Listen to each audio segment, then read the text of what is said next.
Eleições 2016 na SIC TV. O futuro a gente desenha agora. Oferecimento Vinca, a mais completa faculdade em Rondônia. Uma empresa do Grupo Aparício Carvalho. HO Motors, sua concessionária Kia em Porto Velho. Mourão Pneus, a sua revenda Michelin de Porto Velho. Multibar, com cara nova, com multinovidades para você. Calhas América, quem compara faz Calhas América. Estamos de volta e o tema para a gente iniciar esse bloco agora é acessibilidade. Serginho. Pois é, eu quero lembrar que como seria bom se a propaganda eleitoral fosse realidade, né? A gente estaria numa cidade maravilhosa, não teria problemas, os ônibus todos... O país era Japão. Equipados para cadeirantes, calçadas, acessibilidade. O que a gente vê aqui, Pimentel, é uma cidade que faz de conta que não temos pessoas deficientes visuais, cadeirantes, pessoas com deficiência, sem perna, sem braço. Olha, nós relegamos essas pessoas à terceira categoria, como se não fosse gente importante, gente...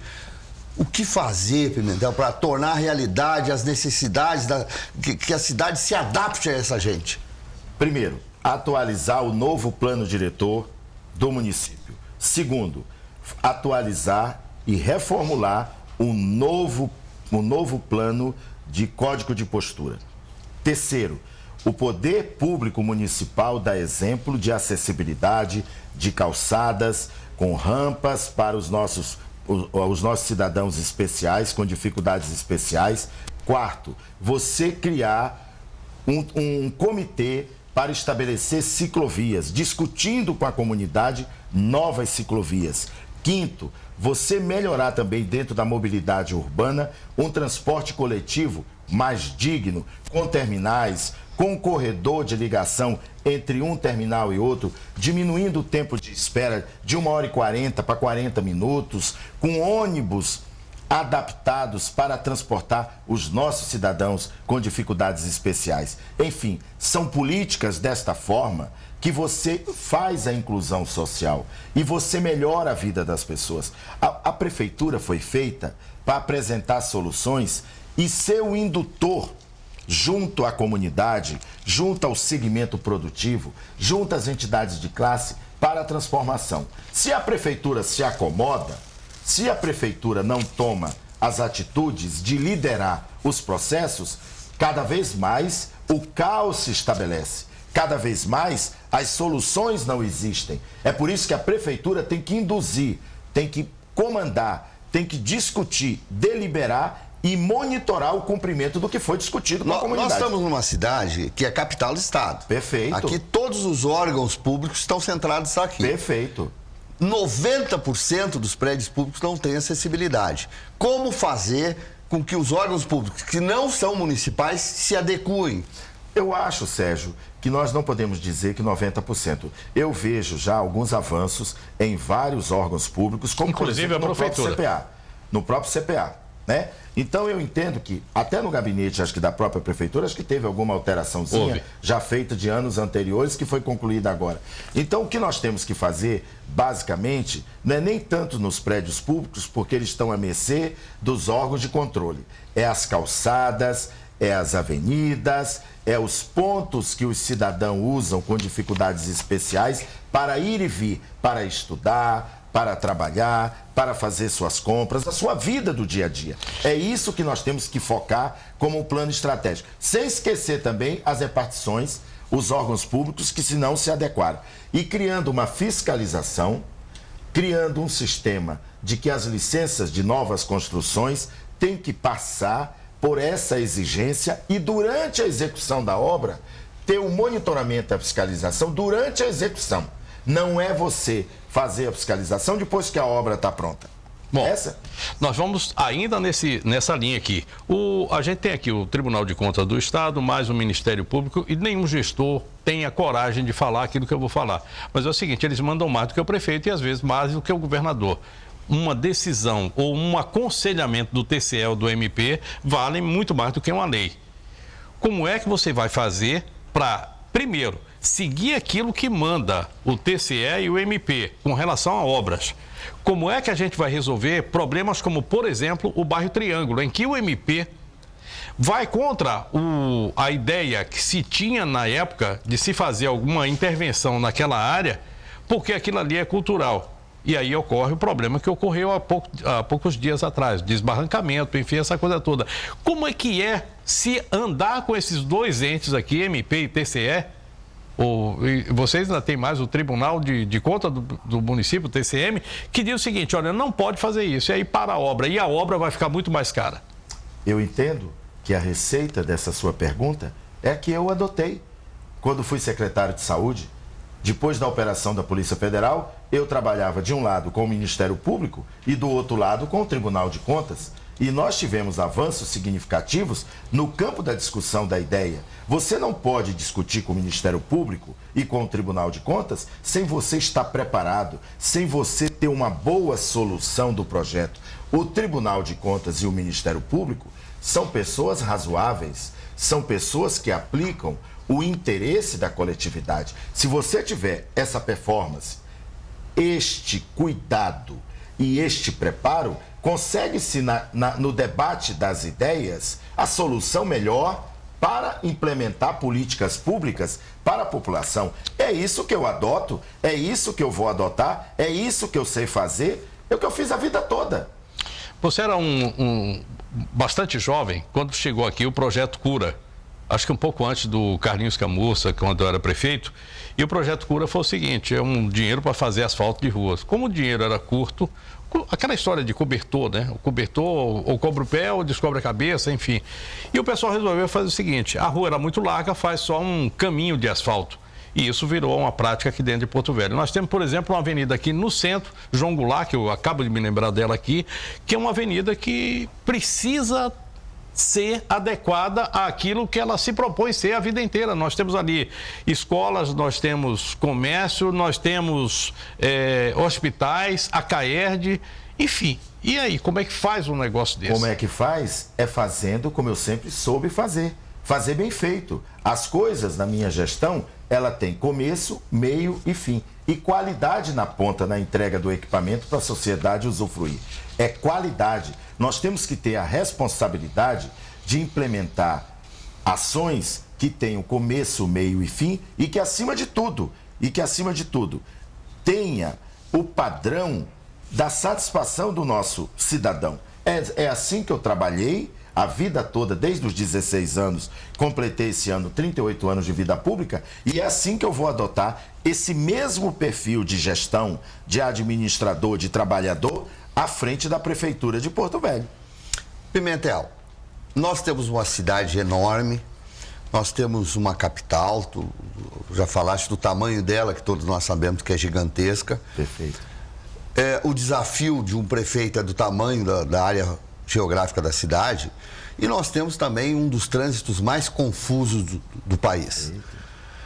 A prefeitura não tem conseguido avançar nessa questão, a não ser em algumas questões, né, Léo? Eventualmente aqui é uma sinalização melhor e tal, mas nós ainda temos casos de gente que leva 1 hora para sair de casa, para chegar ao trabalho, que fica meia dúzia de quilômetros. Nós temos um trânsito caótico. Os agentes de trânsito se transformaram em agentes de multa. Como fazer isso? Índice de acidentes impressionante. Então, o trânsito municipal é da prefeitura. Como fazer isso? Primeiro, os 20 cruzamentos que mais sequelam, que acontecem acidentes diariamente, em média 35, nesses 20 cruzamentos conhecidos, já mapeado pela vigilância epidemiológica, nós temos que fazer com que esses 20 cruzamentos tenham um monitoramento e uma vigilância pecuniária, eletrônica. Segundo, nós temos que investir realmente na educação de trânsito, na escola, para fazer que os novos condutores tenham uma mudança de comportamento, uma mudança de atitude no trânsito. Terceiro, nós vamos rediscutir o sistema de tráfego urbanístico da nossa cidade. Nós vamos rediscutir ruas paralelas, se vão ser mão, se vão ser via dupla, contramão. para poder humanizar esse trânsito numa condição de começar a diminuir esses engarrafamentos que já começam a acontecer, que você relatou. Enfim, são políticas dessa forma que nós iremos buscar pessoas com expertise, com experiência. Onde?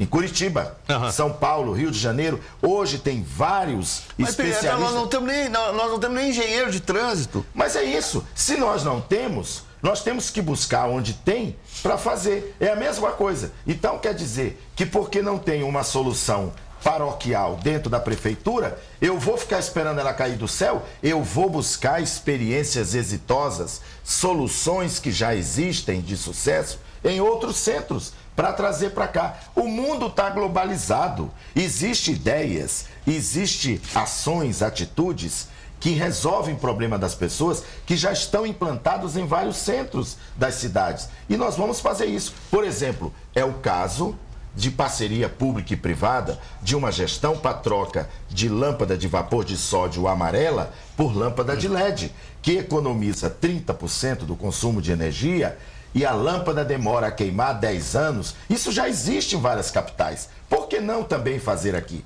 Mas aí nós esbarramos numa outra questão. Nós temos, né, Léo, nós temos aqui uma dezena de obras paralisadas. Nós precisamos de obras estruturantes para melhorar o trânsito.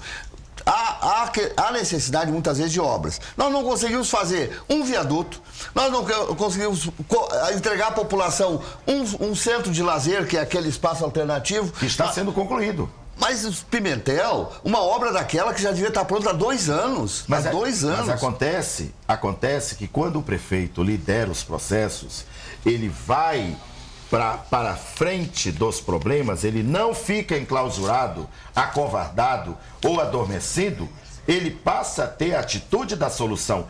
Por exemplo, os viadutos não é problema da responsabilidade municipal, mas eu entendo que se nós tivermos que ficar dormindo em Brasília, acampar na porta do DENIT ou do Congresso Nacional, ou na porta da Presidência da República, para respeitar essa cidade que tem servido a nação brasileira, nós teremos que fazer.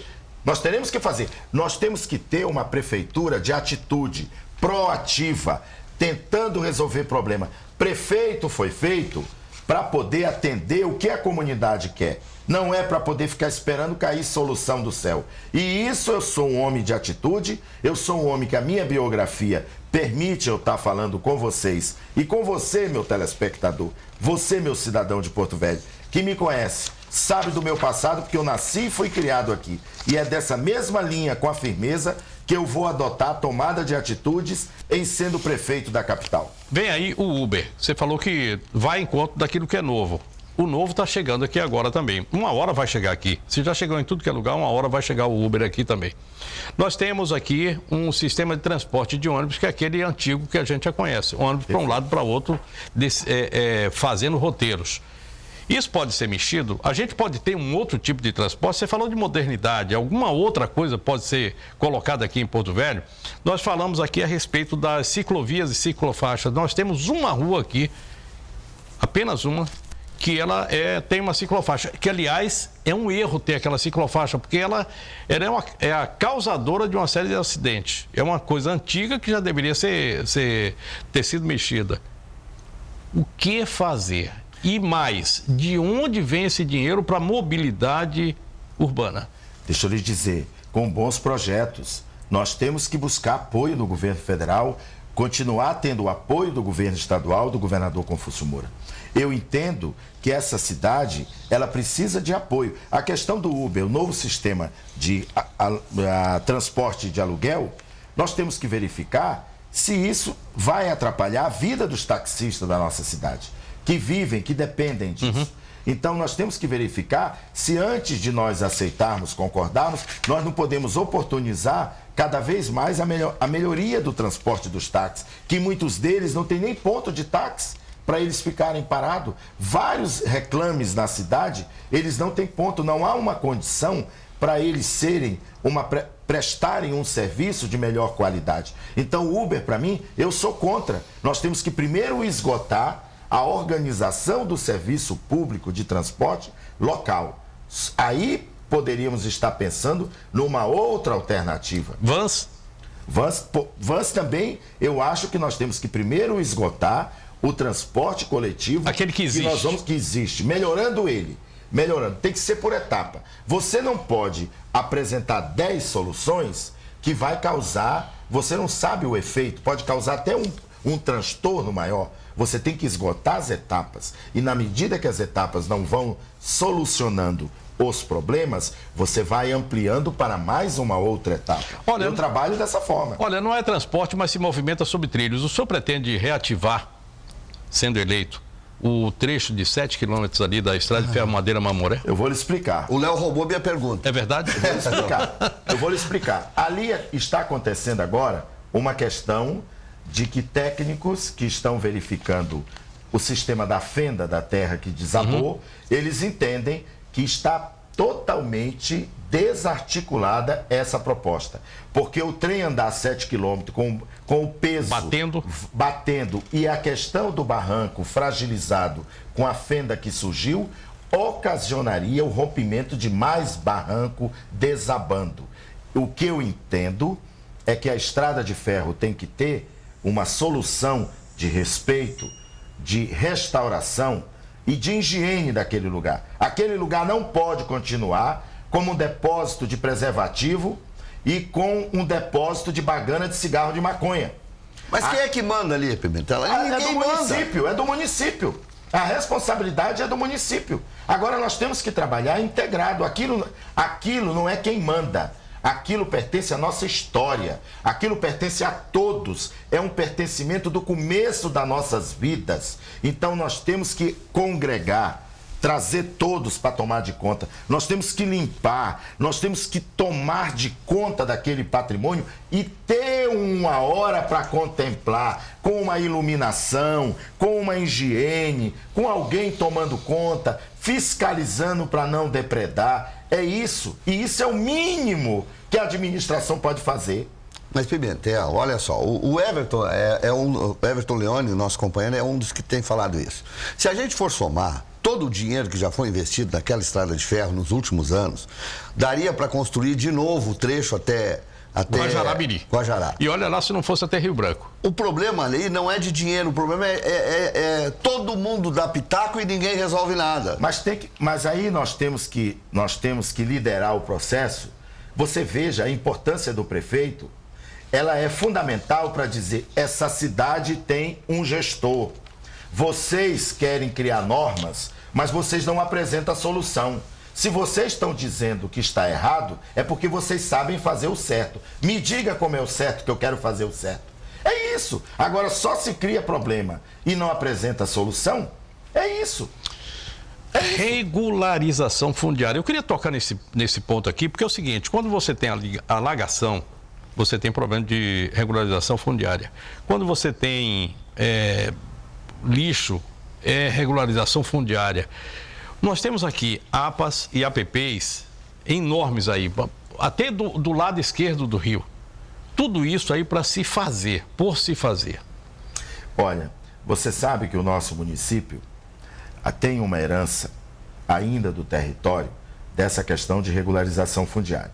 Nós temos áreas que é do Estado, nós temos áreas que é do município e nós temos áreas que é da União e nós temos áreas que pertencem a proprietários que se dizem dono. E outros são até dono, né?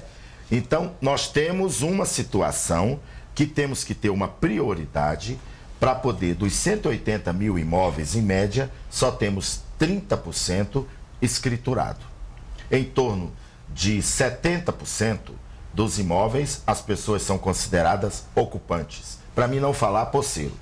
Inclusive, a Arigolândia, a figura A, com famílias que moram há 100 anos de tradição de família para família. Até a nossa Assembleia Legislativa, né? Não é verdade? Então, quer dizer, esta é uma situação que nós vamos implementar uma ação conjunta. Nós vamos acabar com essa dupla, esses dois órgãos que fazem regularização fundiária. Nós vamos unir a regularização fundiária do município com a do Estado para poder encorpar, para poder fortalecer e acelerar a regularização fundiária. E nós vamos trazer para dentro dessa discussão a Corregedoria do Tribunal de Justiça para simplificar e unificar exigências de documentos dos cartórios, porque nós temos cartórios de títulos de imóveis que pede uma lista de documentos. Nós temos outra que pede outra lista. Nós temos que unificar isso para facilitar esses casos de uma política social da primeira escritura que será lavrada. A primeira escritura que será lavrada de uma pessoa que está há mais de 5 anos, 20 anos, 30 anos ocupando o imóvel, que já foi decretado como de utilidade social, nós temos que resolver esse problema. Queria lhe perguntar, do lado esquerdo, a margem do rio, a margem esquerda do rio, o que você pretende fazer ali? Existe o projeto de uma ONG que quer fazer dali o Parque Beiradeiro. Já existe ali o conjunto do DENIT. Existem ali pequenas fazendas, nós temos 17 quilômetros ali para frente e pequenas fazendas. Temos o Joana d'Arc, temos uma invasão que já está aqui na frente, temos as dragas que encostam ali do lado. E eu queria que você fosse um pouco mais além ainda sobre a regularização fundiária.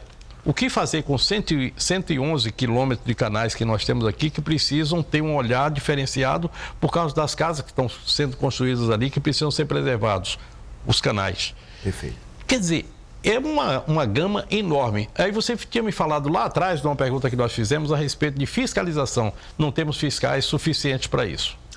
Tudo que não existe cuidado, que não existe a presença do poder público, a tendência é virar uma balbúrdia e, como diz minha mãe, uma esculhambação franciscana, né? Então eu entendo que do outro lado do rio nós temos que discutir em audiência pública com o Ministério Público, com o setor produtivo, com o setor que gera economia sustentável, se não é a visão do futuro em criar a prefeitura, a sede da prefeitura, do outro lado, para termos uma urbanização e uma tendência da cidade crescer para o outro lado do rio, mais ordenada, de uma forma mais organizada e de uma forma mais bela, para embelezar as duas margens do Rio Madeira. É uma discussão que nós temos que fazer, que eu não posso fazer sozinho e não irei fazer sozinho. A questão dos canais, nós temos que retirar essas famílias que estão em área de risco.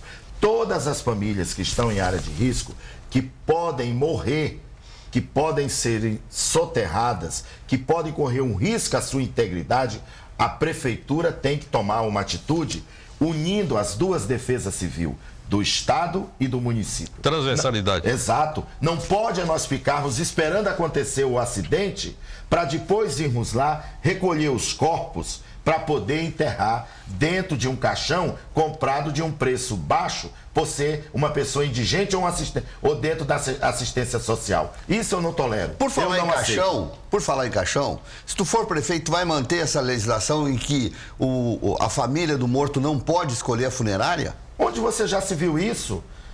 Aonde que está esse dispositivo dentro da Constituição? Onde você já viu isso? Isso não existe. A família tem o direito de escolher, a não ser que seja uma condição social, que a família, o órgão da prefeitura tenha licitado e contratado uma prestadora de serviço para a questão do funeral, e aí sim, mas nesses casos, não, fora disso, jamais.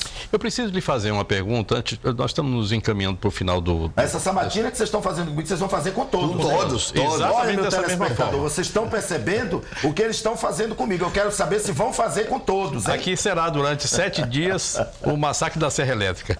Eu queria lhe perguntar o seguinte... Mas eu estou preparado, pode vir quente. Você já preparou o seu projeto para o caso, sendo eleito prefeito, tocar os seus projetos. Quais são esses projetos em uma linha assim bem geral para você, para o telespectador? Eu vou ter um projeto para os primeiros 180 dias. Os primeiros 6 meses de gestão, nós iremos fazer um choque de gestão. A reforma administrativa, a redução dos custos, a restauração do sistema de saúde, higienizando, reequipando, abastecendo as unidades, cuidando da questão da saúde, reorganizando a chamada escolar, fazendo uma limpeza em toda a cidade, cuidando também de recuperação de alguns bairros pelo sistema de mutirão, ou seja, os primeiros 180 dias nós já vamos dizer por que nós queríamos ser prefeito e por que nós vamos ser considerados o melhor prefeito que essa cidade vai ter. Você nesses 180 dias vai tratar do lixo orgânico, vai tratar da rodoviária também? Claro. E eu queria deixar agora, nós estamos já no finalzinho. Eu Tá acho na que hora, com, né? 180, com 180 dias já estará iniciada a nova rodoviária que o governador Confúcio está fazendo com o terreno que desapropriou do lado do Semetron. Uma obra de 50 milhões que deve estar licitada nos próximos 90 dias. Eu acho que em março já teremos o início das primeiras colunas, uma obra tecnologicamente, ambientalmente correta, aproveitando a água de chuva com luz solar, uma obra linda que vai ficar na história de Porto Velho. Agora chegou a hora que ele vai gostar muito, né, Léo? Mas antes eu tenho que fazer uma pergunta para você, Pimentel. Sim. Você passou por 2 momentos muito difíceis na sua vida. Primeiro, quando você sofreu aquela prisão lá atrás. Perfeito. Depois aqui, como secretário, naquele caso do bebê que foi tão explorado pela mídia, que o bebê Nicolas. Perfeito. Como é que você passou por aquele momento? O que isso lhe traz? Primeiro? Qual é que eu respondo? A que você tiver vontade. Bom, quer falar da prisão? Vamos falar da prisão. A prisão é um assunto que já está esclarecido, que eu fui investigado realmente, e a investigação não teve indiciamento, quer dizer que não há vestígio, não teve denúncia, não teve ação penal. Eu peguei, esperei os 3 anos da investigação em 2000. Eu tenho 10 segundos. Não, mas você perguntou, eu tenho que responder. Em 2013, eu entrei com uma ação indenizatória que está para sair o julgamento do dinheiro recuperando parte dos danos, que eu nunca vou recuperar totalmente, da indenização que eu estou para receber pelo erro, pela injustiça que foi cometida a mim. E com relação ao bebê Nicolas, eu dei todo o apoio, abri as portas do hospital para um erro, e agora eu não posso ser responsável por ter 9 mil servidores no sistema de saúde e uma atitude eu pagar o preço. Eu posso contribuir para poder sanear, como eu gosto que as coisas sejam certas, como eu sempre procurei toda a minha vida. E eu quero registrar dizendo que eu sou ficha limpa, senão eu não era candidato, não tinha sido registrado. Aliás, pode pedir voto, pode pedir voto. E quero aproveitar com essa sabatina que vocês fizeram, que me espremeram, que nem tomou, para dizer o seguinte: eu quero pedir a você o voto Pimentel 15, pela postura, pelo caráter, pela dignidade e pelas minhas propostas, que são as propostas mais concretas, mais realizáveis para transformar a nossa cidade e a sua vida, meu cidadão conterrâneo da cidade que eu nasci, que eu fui criado. Porto Velho tem pressa. Pimentel 15.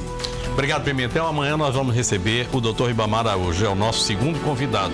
E de novo vai ser uma conversa mais ou menos nesse estilo. Obrigado, Sérgio. Obrigado, Pimentel. Obrigado, meu caro telespectador. Espero que a gente tenha contribuído de alguma forma aí para que você tenha ampliado seus horizontes para fazer a sua boa escolha. Fiquem com Deus. Vem agora SIC News e amanhã a gente se encontra aqui 10 para 5. Tchau, tchau.